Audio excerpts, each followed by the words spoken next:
अब हमने institute of suit पढ़ लिया, फ्रेमिंग ऑफ सूट पढ़ लिया, प्लांट पढ़ लिया, miss joinder, joinder, non joinder, है ना, ये भी पढ़ लिया, कोज ऑफ एक्शन पढ़ लिया, सूट दायर हो गया। अब क्या होगा, डिफेंडेंट को सम्मन्स होंगे बेटा, सम्मन्स होंगे किसको, डिफेंडेंट को। ऑर्डर नंबर 5, रूल नंबर 1 से लेके 30 के बीच में। व्हाट इज सम्मन, पहले जानते हैं सम्मन्स क्या है। Summon is a notice to issued by the court. क्या सम्मन क्या है बेटा, एक ऐसा नोटिस है जो इशू किया जाता है बाय द कोर्ट, किसके लिए, टू द डिफेंडेंट, किसके लिए, डिफेंडेंट के लिए। क्यों भाई, appear and answer for that of the claim, यानी कि by the court to the defendant, to the appear and answer the claim, यानी कि कोर्ट के द्वारा डिफेंडेंट को आंसर देने के लिए, अपीयर होने के लिए ये सम्मन जारी करते हैं। जो बेटा ऑर्डर नंबर 5 और रूल नंबर 1 में लिखा हुआ है। क्या लिखा हुआ है, ये लिखा हुआ है कि when a suit is instituted the court shall issue a summons to the defendant to appear and answer the claim within a specific time. एक टाइम भी देते थे, ये नहीं कि 2021 में गया सम्मन और 2026 में आ रहे हैं जी डिफेंडेंट जी घर कोर्ट आ रहे हैं कि यहाँ बताओ क्या आंसर देना था। नहीं, विद इन अ टाइम दे रखा होता है, 20 डेज, 30 डेज, ये वाली तारीख वगैरह वगैरह। सम्मन्स में एक ऐसे नोटिस होते हैं जो इशू करता है कोर्ट, किसको, डिफेंडेंट को। अपीयर होकर, भाई अपीयर हो, अपीयर मतलब था कोर्ट में आओ और जवाब दो इस क्लेम का जो तुम्हारे ऊपर लगाया गया है। मोड ऑफ सर्विस, कौन कौन से सर्विसेज में सम्मन्स होते हैं, ठीक है। सेवा की विधि मतलब personal delivery, registered post, personal delivery भी हो जाते हैं सम्मन्स, कोर्ट के थ्रू भी हो जाते हैं, सॉरी पोस्ट के थ्रू भी हो जाते हैं, स्पीड पोस्ट के जरिए, ठीक है, और कुरियर के और ईमेल के थ्रू भी आ जाता है। ये मॉडर्न रूल है हमारा कि ईमेल के थ्रू हम पहुंचा देते हैं उनको। जैसे आप देखते होंगे आजकल मेल आ जाती है, मैसेज आ जाता है, कहाँ पर आता है बेटा, जैसे चलान वलान होता है ना, उसके थ्रू के भाई तुमने ये वाला रूल तोड़ा है, आपको इतने का चलान देना पड़ेगा। समझ गए। देखते हैं अब आगे एग्जाम्पल। इसका एग्जाम्पल है A files case against B, the court send a summons to B.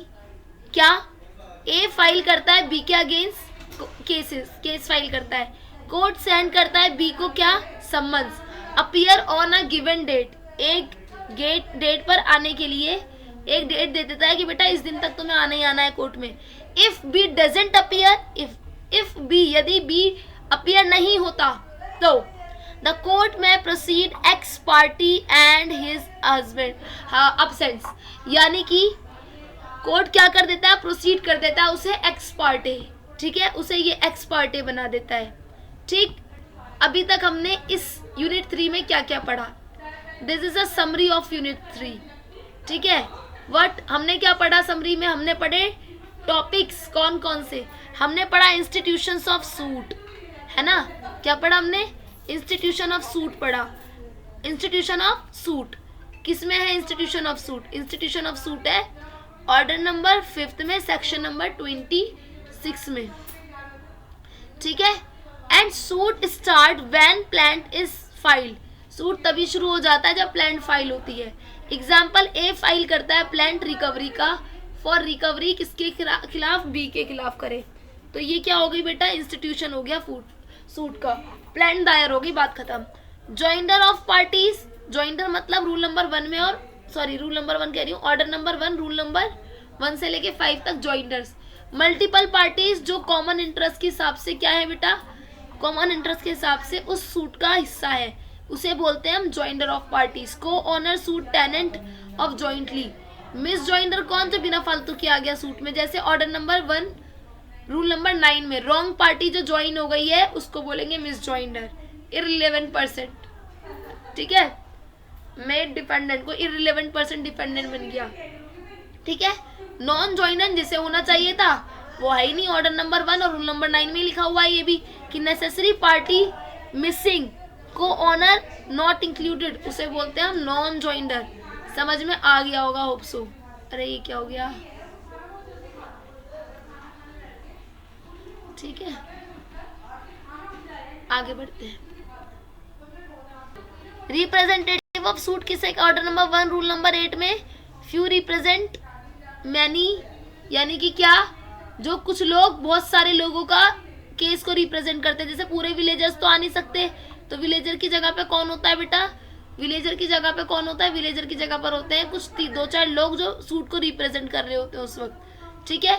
जैसे विलेजर्स वर्सेस फैक्ट्री, पर विलेजर्स की जगह ABCD कर रहे हैं ये, ठीक है। तो हम लिख देंगे ABC and others versus factory, इनके थ्रू हम करा रहे हैं। फ्रेम ऑफ सूट, उसमें सारी चीजें इंक्लूड करना, क्लेम इंक्लूड करना। Order number 2, roll number 1 to 7, ठीक है। And include all claims of same causes, can't split claim, हम स्प्लिट नहीं कर सकते उस क्लेम्स को। कॉज ऑफ एक्शन, जिसकी वजह से सूट फाइल किया है। Order number 2, rule number 2, order number 7 and rule number 1 का ई में भी लिखा हुआ है। Right to sue arises, non payment of डेब्ट, ठीक है। कॉज ऑफ एक्शन में डेब्ट की पेमेंट नहीं आएगी, नॉन पेमेंट का नहीं आएगा। कॉज ऑफ एक्शन में वही एक्शन जिसकी वजह से हमने क्या करा है, सूट फाइल किया है। सम्मन्स हमने पढ़े अभी, summons order number 5, rule number 1 से लेके 30 तक है। नोटिस चाहता है डिपेंडेंट को कोर्ट के थ्रू, कोर्ट कॉल करता है डिपेंडेंट को अपीयर के लिए, ठीक है, बुलाता है। कॉल करना, फोन कॉल्स नहीं होती, बुलाना होता है, ठीक। Then complete your unit 3।